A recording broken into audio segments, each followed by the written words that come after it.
বেংকত সঘনে ঘটিছে লুটপাট এইবাৰ দুৰ্বৃত্তৰ টাৰ্গেট হল চিৰাঙৰ গ্ৰামীণ বিকাশ বেংক দুৰ্বৃত্তই চেক বুজি লুটিলে 2.5 লাখ টকা চিচিটিভিত বন্দী নহল দৃশ্য নাই বেংকটোত চিচিটিভিৰ ব্যৱস্থাই নাছিল চিচিটিভি কেমেৰা আচ্ছা আমাৰ এনে ইউনিয়নৰ ফালৰ পৰা ডিমান্ড কৰা হৈছে মেনেজমেণ্টে এতিয়ালৈকে আমাক এলাউ কৰা নাই চিৰাঙৰ বেংকতল অসম গ্ৰামীণ বিকাশ বেংকৰ শাখাত বেংকৰ কাম কাজ চলি থকা অৱস্থাতেই সুযোগ পুঁজি দুৰ্বৃত্তই কেছ কাউণ্টাৰৰ পৰা লুটি নিলে 2,30,000 টকা গ্ৰাহকৰ পৰা লোৱা 2,30,000 টকা ধন গণনা কৰা মেচিনৰ ওপৰত ৰাখিছিল এজন কৰ্মচাৰীয়ে তেনেতে সুযোগ পুঁজি এটা দুৰ্বৃত্তই লৈ গ'ল ধনখিনি 2,30,000 টকা তেওঁ একাউণ্টিং মেচিনৰ ওপৰত থৈছিল সেই টকাটো এজন অচিনাকি ল'ৰাই তাৰ পৰা উলিয়াই লৈ যাওঁতে আমাৰ চেনিটেশ্যন ল'ৰাটোৱে দেখা পাইছে বুলি কাৰ টকা বুলি সুধিছে কাৰ টকা লৈ আছা বুলি কওঁতে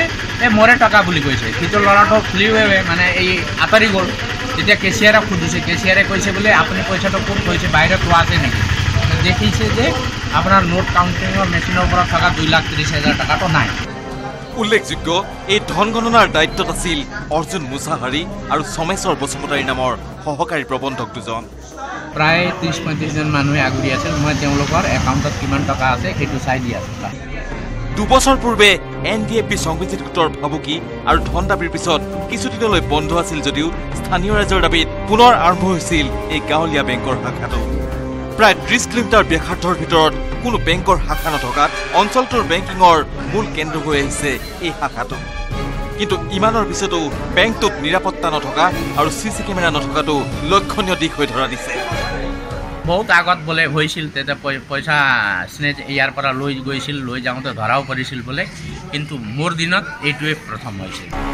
এই ঘটনা সন্দৰ্ভত প্ৰবন্ধকগৰাকীয়ে বেংকতল আৰক্ষী চকীত দাখিল কৰিছে এজাহাৰ কেমেৰা পাৰ্চন ঘনশ্যামৰ সৈতে বঙাইগাঁৱৰ পৰা Upananda Sharma news 18 Assam north east